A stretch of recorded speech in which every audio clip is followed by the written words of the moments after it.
వాగర్ధావివ సంపృక్తౌ వాగర్ధప్రతిపత్తయే జగతః పితరౌ వందే పార్వతీ పరమేశ్వరౌ.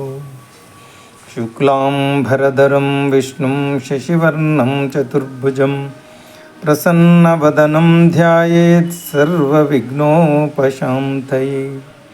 అగజానన పద్మార్కం గజాననమహర్నిశం అనేకదం తం భక్తానాం ఏకదంతముపాస్మహే. హిందూ వివాహం, దాని విశిష్టత గురించి తెలుసుకుందాం. 84 కోట్ల జీవరాశుల్లో మానవ జన్మ అత్యంత ఉత్కృష్టమైనది.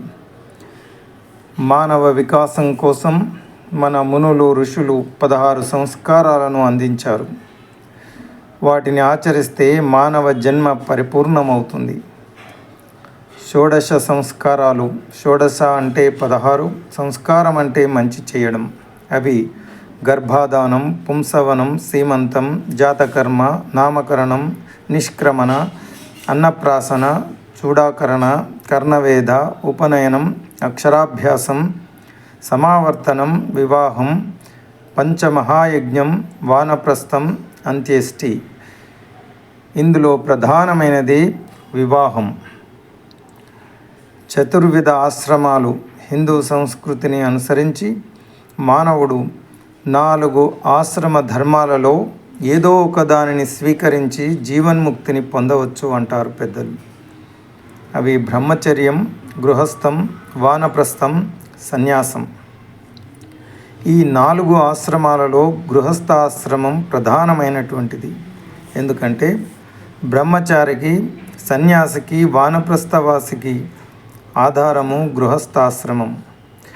గృహస్థుపై ఆధారపడి మిగిలిన ఆశ్రమాలు వర్ధిల్లుతుంటాయి. చతుర్విధ పురుషార్థాలు.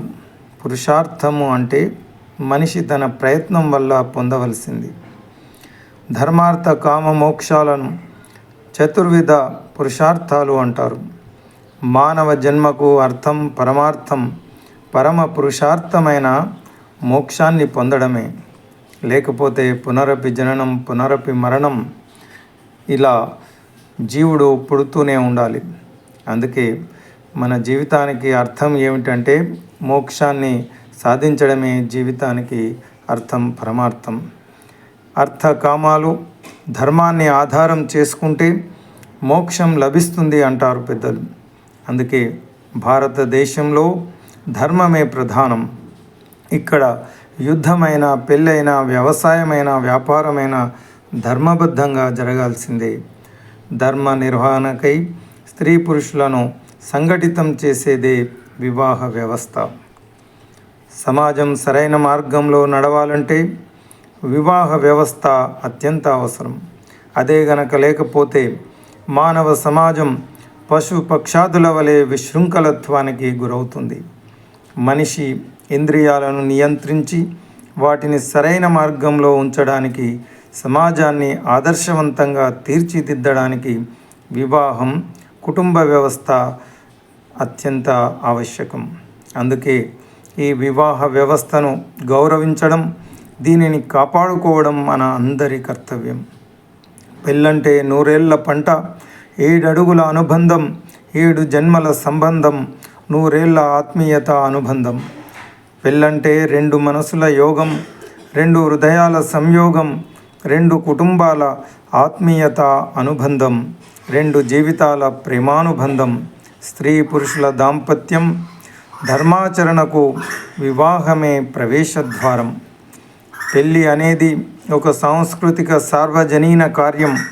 వివాహం అనే పదానికి పెళ్ళి, వివాహం, పాణిగ్రహణం, కన్యాదానం, కళ్యాణం, సప్తపది అని అనేక అర్థాలున్నాయి. హిందూ వివాహం ఆధునిక అర్థంలో చెప్పుకునే సామాజిక వ్యవస్థ మాత్రమే కాదు, ఆధ్యాత్మికంగా, మతపరంగా కూడా ఎంతో పవిత్రమైనది. పెళ్లి తర్వాత భార్యాభర్తల మధ్య కనిపించని 3వ అనుసంధానకర్తగా ఈ ధర్మం ఉంటుంది. అదే దాంపత్య ధర్మం అనే బాధ్యత. అందుకే పెళ్ళి అనేది విడదీయరాని బంధం. దంపతుల మధ్య ఏమైనా విభేదాలు తలెత్తినా ఆ ధర్మమే వారిని ఒకటిగా కలిపి ఉంచుతుంది. భార్యాభర్తలు ఇద్దరిని తరింపచేసేది వివాహ బంధం. భార్య లేనివాడు శృతి స్మృతిలో చెప్పిన ధర్మకార్యాలు, యజ్ఞయాగాలు, నోములు, వ్రతాలు, దాన ధర్మాలు, చివరికి కన్యాదానం కూడా చేయడానికి అనర్హుడు. భార్యకు అంత ప్రాధాన్యత ఉన్నదన్నమాట.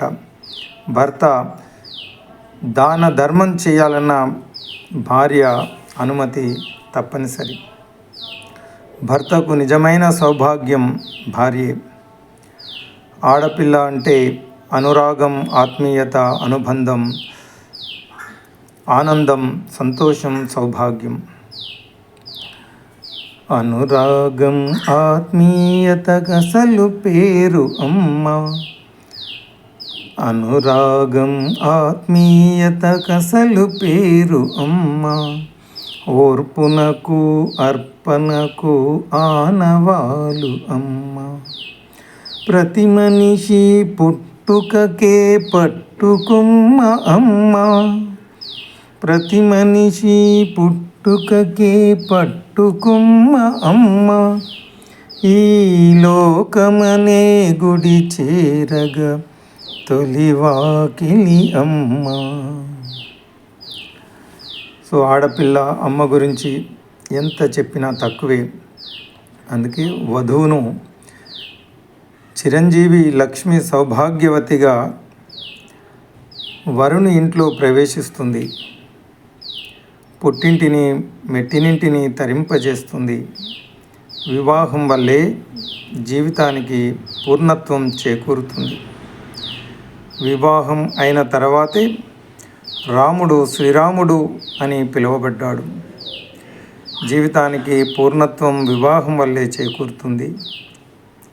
చతుర్విధ పురుషార్థాలను పొందడానికి, పరమ పురుషార్థమైన మోక్షాన్ని సాధించడానికి, జీవితం చరితార్థం చేసుకోవడానికి వివాహ బంధం సరైనటువంటి సోపానంగా పనిచేస్తుంది. భర్త చేసే పుణ్యకార్యంలో సగభాగం భార్యకు లభిస్తుంది అంటుంది శాస్త్రం. భర్త చేసే పాపాలలో మాత్రం భార్యకు భాగం ఉండదు. అందుకే రామాయణంలో అనసూయమ్మ సీతమ్మతో పతియే ప్రత్యక్ష దైవం అని ఉపదేశించింది. పతినే ప్రత్యక్ష దైవంగా భావించి తరించిన సాధ్వీమణులు ఎందరో ఉన్నారు. సీతమ్మ, సావిత్రి, అనసూయ, అహల్య మొదలైనటువంటి సాధ్వీమణులు. భర్త దుర్మార్గుడైన భార్య మాత్రం మహాపతివ్రతగా కొనియాడబడ్డది. రావణాసురుని భార్య మండోదరి, వాలి భార్య తార పంచకన్యలుగా గుర్తించబడ్డారు. పంచకన్యలు అంటే సీత, మండోదరి, అహల్య, తార, ద్రౌపది. వివాహ పద్ధతులు సనాతన ధర్మంలో అష్టవిధ వివాహాల గురించి చెప్పబడింది. అవి బ్రహ్మం, దైవ వివాహం, ఆర్షం, ప్రజాపత్యం, రాక్షసం, అసురం, గాంధర్వం, పైశాచికం అని 8 రకాల వివాహాల గురించి మన సనాతన ధర్మం తెలియజేస్తుంది. వివాహానికి యోగ్యత అత్యంత అవసరం. వధువు వరులు తగిన వయస్సు కలిగి ఉండాలి. ప్రస్తుతం వరుడు 21 సంవత్సరాలు, వధువు 18 సంవత్సరాలు పూర్తయి సంపూర్ణ ఆరోగ్యవంతులై సౌశీల్యవంతులై ఉండాలి. ఇక అంతేకాకుండా మన సనాతన ధర్మం వంశానికి, గోత్రానికి కూడా అత్యంత ప్రాధాన్యత ఇస్తుంది.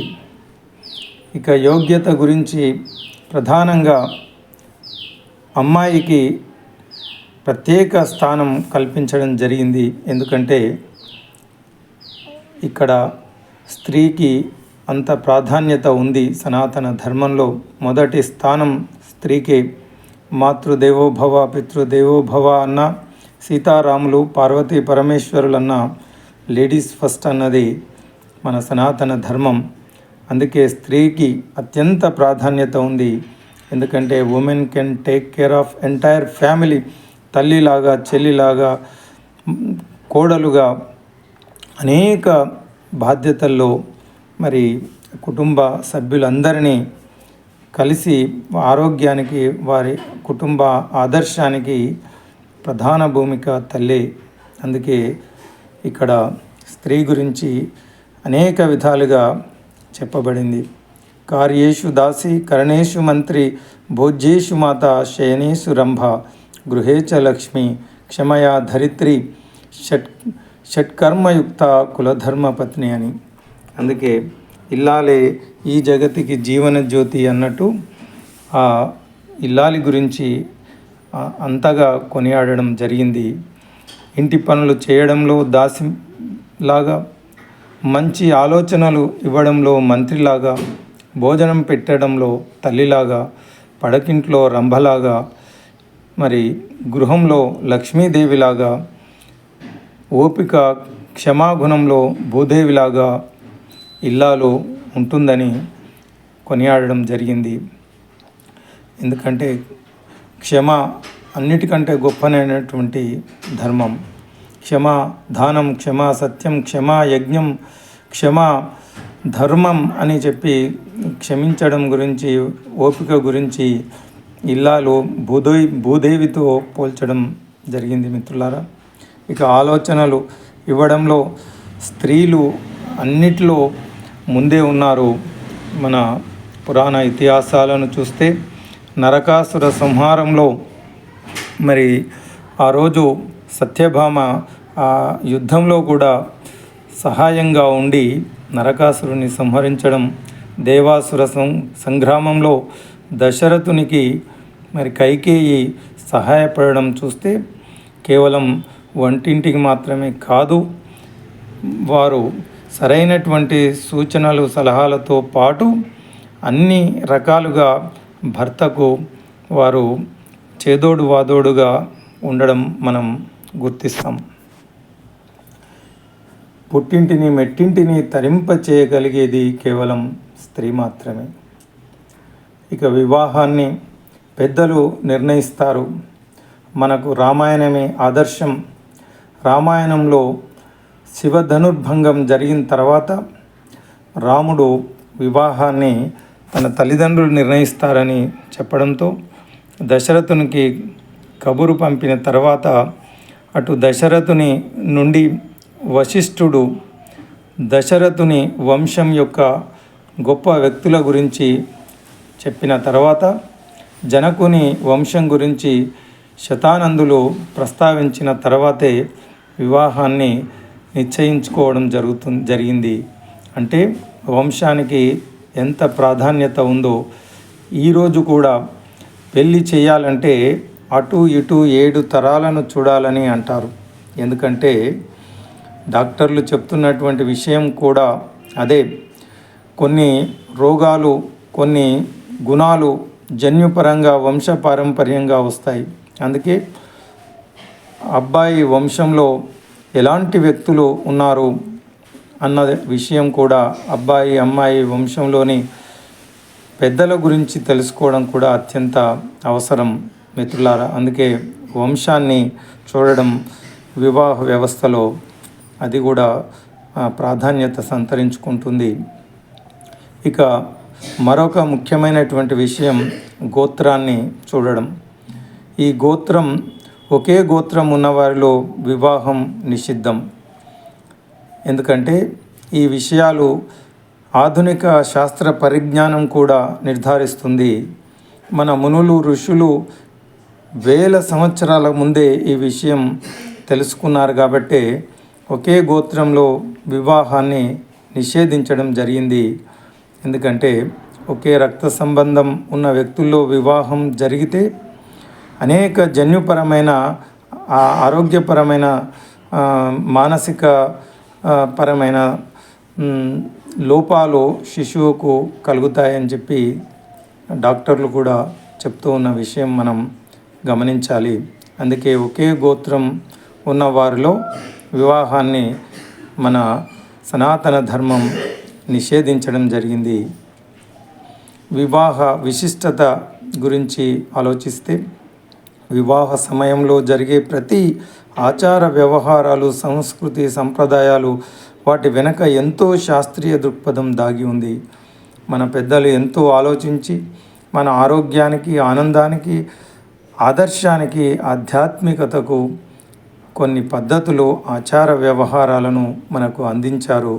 అందులో ఉన్న శాస్త్రీయ దృక్పథాన్ని, సైన్స్ను, దాని గొప్పతనాన్ని తెలుసుకొని వాటిని ఆచరిస్తే అది మనకే మంచిది. వివాహ వేడుకలు ప్రధాన ఘట్టాలు. హిందూ వివాహ సంప్రదాయంలో ముఖ్యమైన ఘట్టాలు 36 ఉన్నాయి. వివాహ ప్రక్రియ పెళ్లి చూపులతో మొదలవుతుంది. పెళ్లి చూపులు, నిశ్చితార్థము, స్నాతకము, కాశీయాత్ర, వరపూజ, ఎదుర్కోలు, గౌరీ పూజ, మంగళ స్నానాలు, కన్యావరణం, మధుపర్కాలు, యజ్ఞోపవీత ధారణ, మహాసంకల్పం, కాళ్ళు కడగడం వంటి ఘట్టాలు కొన్ని. ఇక పెళ్ళిళ్ళలో సుముహూర్తం అంటే జీలకర్ర బెల్లాన్ని వధూవరులు ఒకరి శిరస్సు మీద మరొకరు ఉంచుకోవడం, చక్రపాదాలు, కన్యాదానం, సువర్ణ జలాభిమంత్రం, యోక్త్రబంధనం, మంగళసూత్ర ధారణం, తలంబ్రాలు, బ్రహ్మముడి, గౌరీశంకర సంవాదం అంటే అంగుళీయకాలు తీయడం, సప్తపది, పాణిగ్రహణం, హోమం, సన్నికళ్ళు తొక్కడం, లాజహోమం, స్థాళీపాకం, నాగవల్లి, సదస్యం, నల్లపూసలు కట్టడం, అరుంధతి నక్షత్ర దర్శనం, ఉయ్యాలలోని బొమ్మను ఆడపడుచుకు అప్పజెప్పడం, పంపకాలు కీలకమైనవి. తర్వాత గృహప్రవేశం, సత్యనారాయణ వ్రతం, కంకణ విమోచనం, గర్భాధానం, వీటితో వివాహం పరిపూర్ణమవుతుంది. ఇక కన్యాదానం, వధువు తల్లిదండ్రులు వరుని కాళ్ళు కడిగి కన్యాదానం చేస్తారు. భర్త లేనప్పుడు కన్యాదానం చేయడానికి వీల్లేదు కాబట్టి ఎవరైనా బంధువులు ఈ కన్యాదానం చేయవచ్చు. కన్యాదాన ఫలం మన శాస్త్రంలో ఎంత గొప్ప ఫలం అందిస్తుంది అంటే సమస్త పాపాలను హరింపజేస్తుందట ఈ కన్యాదానం. ఇక 10 తరాలు తరించి శాశ్వత సత్యలోక నివాసం లభిస్తుందట కన్యాదానం వల్ల. 100 యజ్ఞాలు చేసిన పుణ్యఫలం కన్యాదానం వల్ల లభిస్తుంది అంటే ఆడపిల్ల తల్లిదండ్రులు ఎంత అదృష్టవంతులో మన సనాతన ధర్మం తెలియజేస్తుంది మిత్రులారా. ఇక వేద మంత్రాలలోని అర్థాన్ని చూస్తే ధర్మేచ అర్థేచ కామేచ నాతి చరితవ్య అంటే ధర్మార్థ కామాలనే పురుషార్థాలను సాధించడంలో నీకు అర్థాంగి అయిన నా కుమార్తెను అతిక్రమించి వెళ్ళకు అని దీని అర్థం. మరి అమ్మాయి తండ్రి ఈ విధంగా అబ్బాయితో ప్రమాణం చేయిస్తాడు. ధర్మేచ అర్థేచ కామేచ నాతి చరితవ్య అంటే ధర్మార్థ కామ మోక్షాలలో నీవు ఏనాటికి అమ్మాయిని అతిక్రమించి వెళ్ళకు అంటే అబ్బాయి వరుడు నాతి చెరామి అంటే నేను ఏనాటికి అతిక్రమించను, నాతి చెరామి అంటే అతిక్రమించను అని 3 సార్లు ప్రమాణం చేస్తాడు. వేద మంత్రాల సాక్షిగా, పంచభూతాల సాక్షిగా, బంధుమిత్రుల సాక్షిగా ఈ 3 సార్లు ప్రమాణం చేయించి అత్తవారింటికి 3 సార్లు ప్రమాణం చేసిన తర్వాత అత్తగారింట కాలు పెట్టిన వధువు ఆ ఇంటికి యజమానురాలేనని మరో మంత్రం చెబుతుంది. ఇలా అమ్మాయి గురించి అబ్బాయి అమ్మాయి ఒకరిని ఒకరు అతిక్రమించకుండా కలిసి జీవించాలని ప్రమాణం చేయించడం చాలా గొప్ప విషయం. కన్యాదానం పూర్తయిన తర్వాత ముహూర్తానికి జీలకర్ర బెల్లం తలపై పెట్టించి ఆ తర్వాత మాంగళ్య ధారణ చేయిస్తారు. ఇది పూర్తయిన తర్వాత వధూవరులకు కొంగుముడి కలిపి బ్రహ్మముడి వేస్తారు. జీలకర్ర బెల్లం చూపులు కలిసిన శుభవేళ అంటే అసలైన ముహూర్తం ఇదే. జీలకర్ర బెల్లం కలిపి దాన్ని వధూవరులు ఒకరి శిరస్సుపై ఒకరు కుడి చేతితో అంటే మాడపై బ్రహ్మరంధ్రాన్ని తాకేలా పెట్టుకుంటారు. ఇదే వధూవరుల తొలి స్పర్శ. తర్వాత తెర తీస్తారు. వధూవరులు ఒకరి కళ్ళలోకి ఒకరు చూసుకుంటారు. జీలకర్ర బెల్లం ఒకరి తలపై ఒకరు పెట్టుకోవడం వల్ల విద్యుదయస్కాంత క్షేత్రం ఏర్పడి పరస్పరము ఒకరి మనసు మరొకరి చేత ఆకర్షించబడి ఇద్దరి మధ్య అన్యోన్య సంబంధం ఏర్పడడానికి దోహదపడుతుంది. ఇక మాంగళ్య ధారణ 3 ముళ్ళు వేయడం, ఏదైనా 3 సార్లు చెప్పడం వల్ల దానికి శాశ్వతత్వం చేకూరుతుంది. మాంగళ్యం తంతునానేన మమ జీవన హేతునా కంటే బధ్నామి సుభగే త్వం జీవ శరదాం శతం. ఓ సుభగా, నా జీవనానికి ఆధారమైన ఈ మంగళసూత్రాన్ని నీ కంఠానికి కడుతున్నాను. నువ్వు దీనిని ధరించి నా జీవితాన్ని నిలుపుతావు. అటువంటి నువ్వు నూరేళ్ళు పుణ్యస్త్రీగా ముత్తైదువుగా జీవించు అని అందులోని అర్థం. మంగళసూత్రం భార్యాభర్తల శాశ్వత సంబంధానికి గుర్తు. అది వైవాహిక జీవితాన్ని సమస్త కీడుల నుండి తొలగిస్తుందని హిందువుల నమ్మకం. పరమశివుడు భయంకరమైన హలాహలాన్ని త్రాగి కూడా చిరంజీవిగా ఉన్నాడంటే అది ఆయన గొప్ప కాదట. అమ్మ పార్వతీదేవి కంఠాన ఉన్న మాంగళ్యాభరణం గొప్పతనం అంటారు. ఇక తలంబ్రాలు జీవితం సుభిక్షంగా సుసంపన్నంగా ఉండాలని వధూవరులు ఒకరి తలపై నుండి మరొకరు ఈ తలంబ్రాలను పోసుకుంటారు. బ్రహ్మముడి వధూవరులకు బ్రాహ్మణుడు బ్రహ్మముడి వేస్తాడు. వరుని ఉత్తరీయాన్ని వధువు కొంగుకు ముడివేయడం అంటే ఇది ఒక శాశ్వత, ఇద్దరి మధ్య శాశ్వత బంధాన్ని వేయడం. పాణిగ్రహణం ఒకరి చేయి ఒకరు పట్టుకొని వధూవరులు నిన్ను నా సహధర్మచారిణిగా స్వీకరిస్తున్నాను అని వరుడు ప్రమాణం చేస్తాడు. ధ్రువంతే రాజా వరుణో ధ్రువం దేవో బృహస్పతి ధ్రువంత ఇంద్రచ్చాగ్నిచ్చ రాష్ట్రం ధారయతాం ధ్రువం. ధర్మార్థ కామములలోన ఏనాడు నీ తోడు ఎన్నడూ నే విడిచిపోను అని ఈ భాష చేసి ఇక నుండి 100 ఏళ్ళు నీ నీడనై నిలిచి కాపాడుతాను అని వధువు చిటికెన వేలును పట్టుకొని వరుడు అగ్నిహోత్రం చుట్టూ ప్రదక్షిణ చేస్తూ 7 అడుగులు నడవడాన్ని సప్తపది అంటారు. దీనికి విశేష ప్రాధాన్యత ఉంది. భార్యాభర్తలు అత్యంత స్నేహంతో కలిసిపోయి పరస్పరం గౌరవించుకుంటూ అన్యోన్యంగా ఆదర్శవంతంగా జీవించాలనేదే సప్తపదిలోని ఆంతర్యం. అందుకే పెద్దలు వివాహ బంధాన్ని 7 అడుగుల బంధం అంటారు. ఇందులో వేసే ప్రతి అడుగుకు ఒక్కో అర్థం ఉంది. ఇక అక్షితలు. అక్షిత అంటే క్షయం కానిది అక్షిత. జీవితం కూడా అక్షయంగా ఉండాలని దాని అర్థం. విరిగిపోని బియ్యం అక్షతలుగా వాడతారు. ఇక వివాహానికి వచ్చినటువంటి పెద్దలు బంధువులు నూతన వధూవరులను శ్రీరస్తు, శుభమస్తు, సౌభాగ్యమస్తు, సంతాన ప్రాప్తిరస్తు, దీర్ఘాయురస్తు అంటూ పెద్దలు ఆశీర్వదిస్తారు. ఆ తర్వాత సూర్యభగవానుడి దర్శనం, ధ్రువుని దర్శనం కూడా చేయిస్తారు. ఇక ప్రధానమైనటువంటిది అరుంధతి నక్షత్ర దర్శనం. అన్యోన్య దాంపత్యానికి నిదర్శనం అరుంధతి వశిష్ఠులు దాంపత్యం. ఆకాశంలో సప్తర్షి మండలంలో వశిష్ఠ నక్షత్రం పక్కన మినుకు మినుకుమంటూ మెరుస్తూ కనిపిస్తుంది అరుంధతి నక్షత్రం. ఈ అరుంధతి నక్షత్రం దీనికి ఒక ప్రత్యేకత సంతరించుకుంది.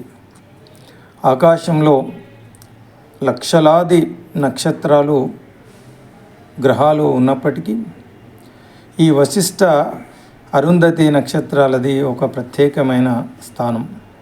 ఎందుకంటే సూర్యుని చుట్టూ భూమి తిరుగుతుంది, సూర్యుని నియంత్రణలో భూమి ఉంటుంది. అలాగే భూమి చుట్టూ చంద్రుడు తిరుగుతాడు, చంద్రుడు భూమి నియంత్రణలో ఉంటాడు. కానీ అరుంధతి వశిష్ఠ నక్షత్రాలకు ఒక ప్రత్యేకత. ఏ నక్షత్రాలు గ్రహాలకు లేని విధంగా అరుంధతి వశిష్ఠ నక్షత్రాలు ఒకదాని చుట్టూ మరొకటి తిరగడం ఒక విశేషం. ఈ దృగ్విషయాన్ని ఆధునిక పరిజ్ఞానం నాసా లాంటి పరిశోధనల్లో తేలినటువంటి ఒక అద్భుత విషయం మిత్రులారా. మరి వేల లక్షల సంవత్సరాలకు ముందే ఈ ఖగోళ శాస్త్ర పరిజ్ఞానం మన ఋషులకు మునులకు తెలుసు. అందుకే భార్యాభర్తలు ఎవరు ఎక్కువ తక్కువ భావన లేకుండా సమానం అనే సందేశం మనకు నూతన వధూవరులకు అందించడానికే అరుంధతి నక్షత్ర దర్శనం చేయించడం మహాద్భుతమైనటువంటి విషయం. ఆ తర్వాత అప్పగింతలు, నూతన వధువును వరుని కుటుంబానికి అప్పగిస్తారు. ఆ తర్వాత అత్తగారింటికి చేరిన తర్వాత వధువు అత్తగారింట్లో కొత్త కోడలికి ఆహ్వానం పలుకుతారు, గౌరవిస్తారు. దీన్నే గృహప్రవేశం అని కూడా అంటారు.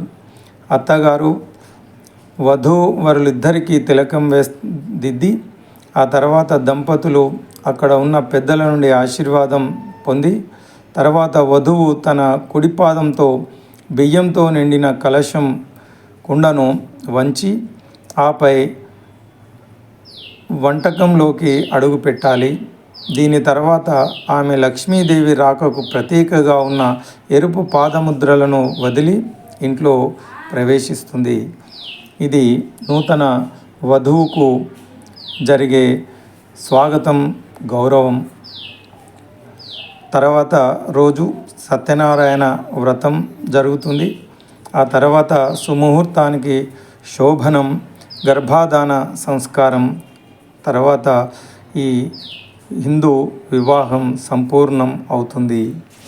ఇది హిందూ వివాహంలోని కొన్ని ముఖ్య ఘట్టాలు, వాటికి ఉన్న ప్రాధాన్యతలు.